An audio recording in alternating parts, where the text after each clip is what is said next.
Hello everyone, in this video I'm going to walk you through how to delete all search history on Facebook.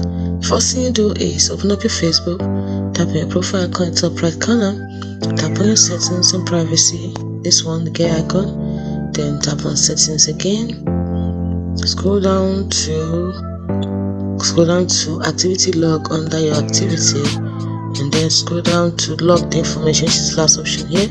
Once you tap on it like this, it will open up another option, which is this search location privacy checkup.